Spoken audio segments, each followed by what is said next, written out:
I was apparently the only one who could see the door. I looked around, expecting everyone to be gawking at this suddenly appeared structure, but no one seemed to notice it. Everyone went about their business, completely ignorant to the steel rectangle in the middle of the aisle. My first thoughts were, of course, that I had, somehow, gone crazy, was suffering from some suddenly onset psychological issue.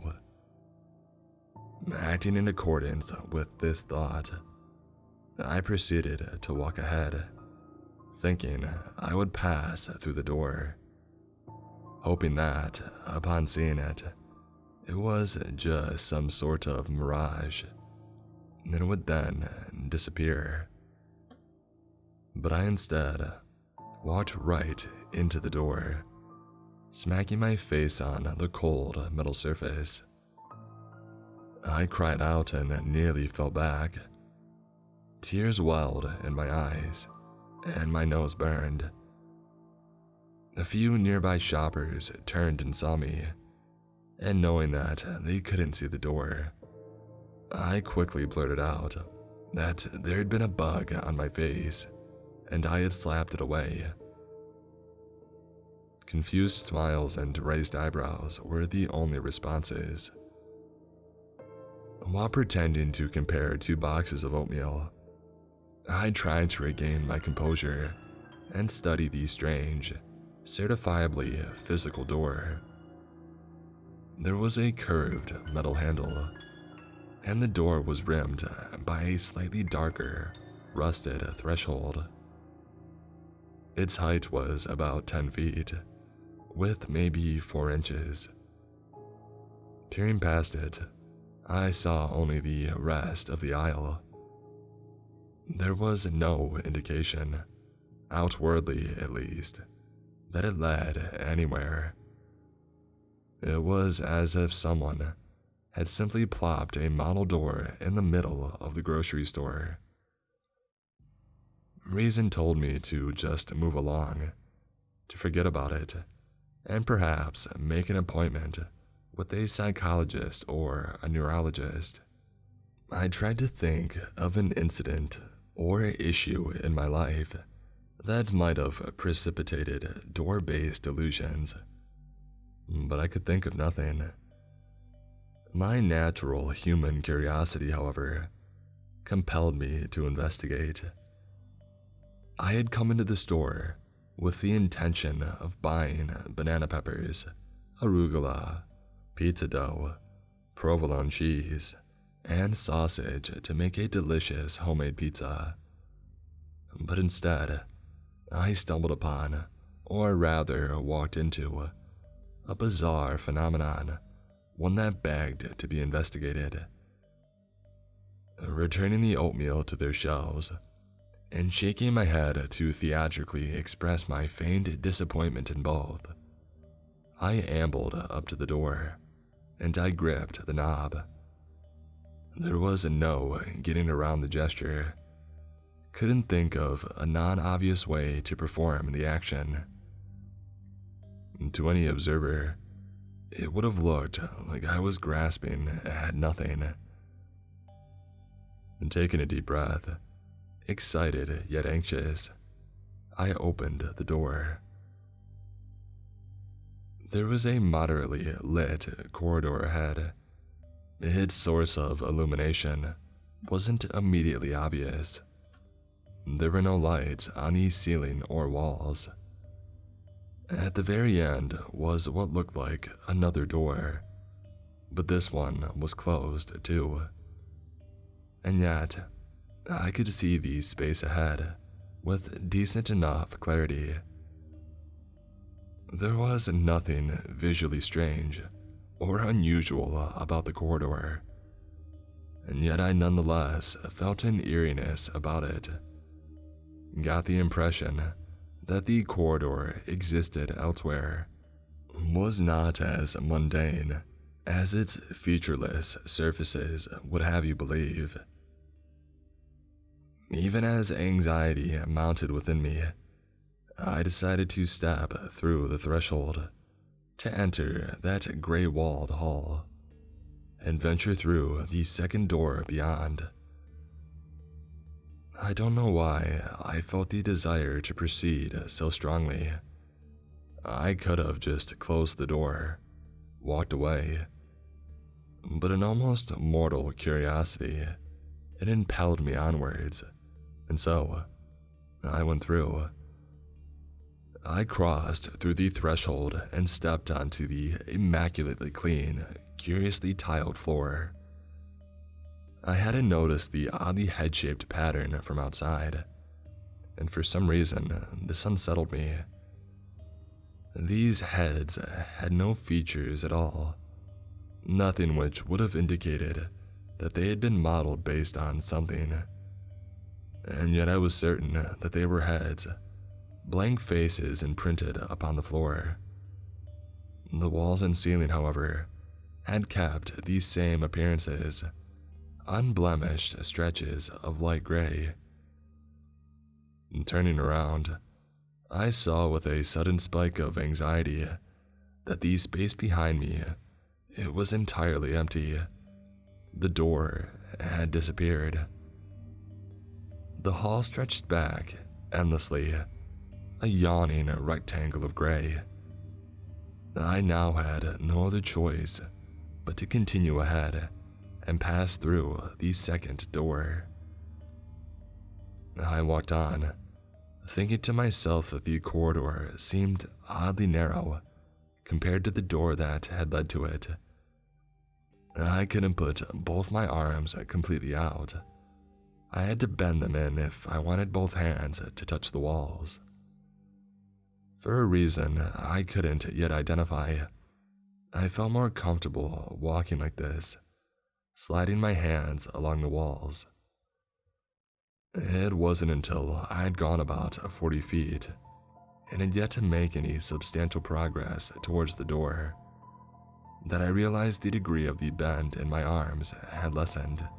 Before, they'd each been at around 120-degree angles, but now they were almost at 90. The corridor, it had somehow narrowed.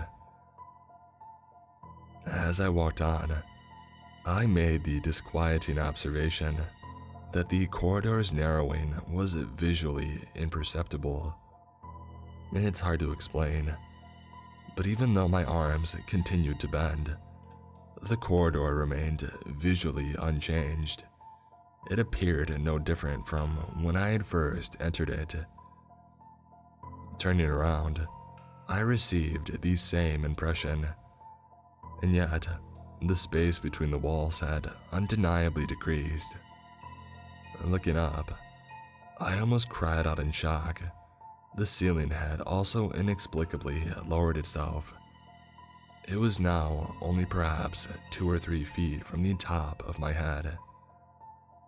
And yet the door seemed only infinitesimally closer.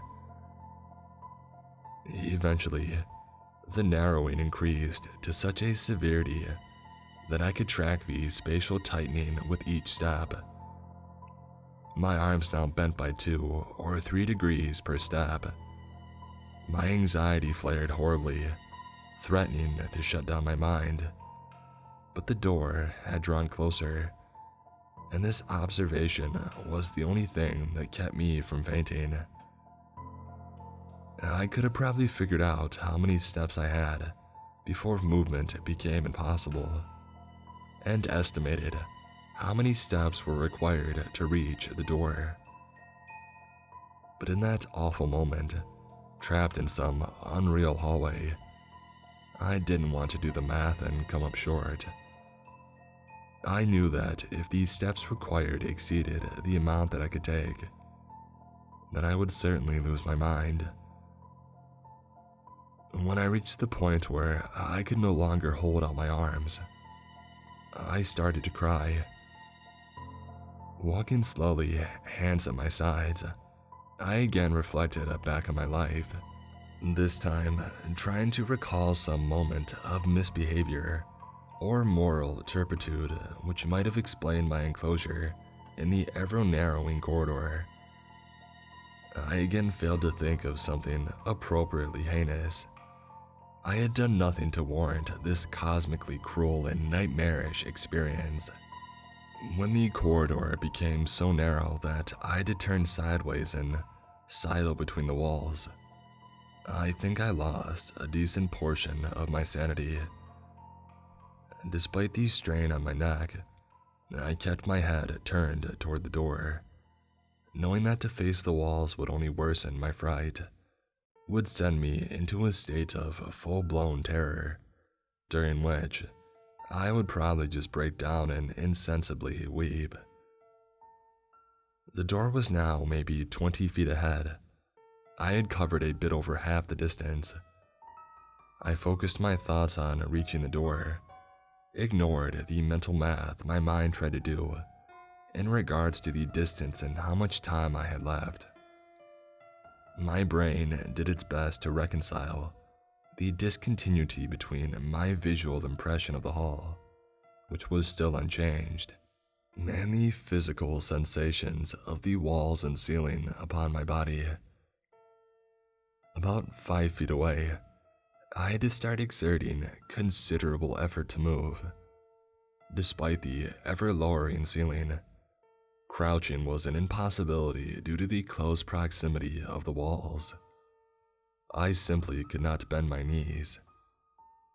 With my body compressed by the implacable concrete, my breathing became labored. Had I not been so tightly compacted between the walls, I would have still struggled to breathe, the unbridled anxiety bringing about its own respiratory difficulties. I felt dizzy, almost drunk, a sensation exacerbated by the still present incongruity between what I saw ahead of me and what I felt around me.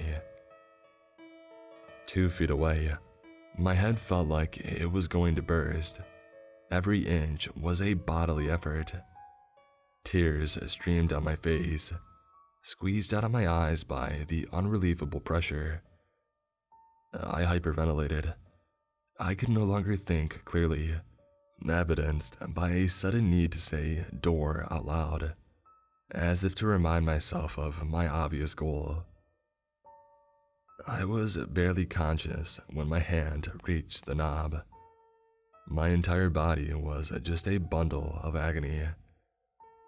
I was beyond the anxiety of extreme claustrophobia, something I hadn't previously been affected by. I was now only a flickering ember of will, a simply minded organism existing for one purpose: to escape the narrowing corridor. With some miraculously untapped reserve of strength, I turned the knob with my fingers. Thankfully, mercifully, the door opened outward. Beyond the threshold, I saw the packed shelves of the grocery store. This sight renewed my spirits and somewhat lessened the fog in my mind, but I pushed on, even as the walls pressed monstrously against my body. Fingers free, then a hand, then an entire arm, then my head. I breathed in the abundant air, uncaring of whether or not other shoppers noticed me. Now free to move with a little more motion, I gripped the threshold and tugged at the rest of my body. Gazing down the corridor, I saw that the space behind me was at least in accordance with these circumstances. The opposing walls were almost a single surface, differentiated by a partition of empty space only about a foot wide, between which the rest of my body was horribly sandwiched. Halfway out of the concrete jaws, halfway into the wonderfully spacious real world, I pulled with all my human might. When only an arm remained in the space, I put a foot against the threshold for leverage and exerted one last, almost Herculean effort to withdraw myself from the hungry corridor.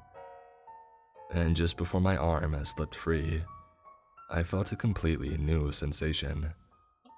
Before my hand cleared the unsettlingly small gap, I felt something grip my wrist, It had not been the walls, closing in with some unprecedented rapidity and taking on a wholly new sensation.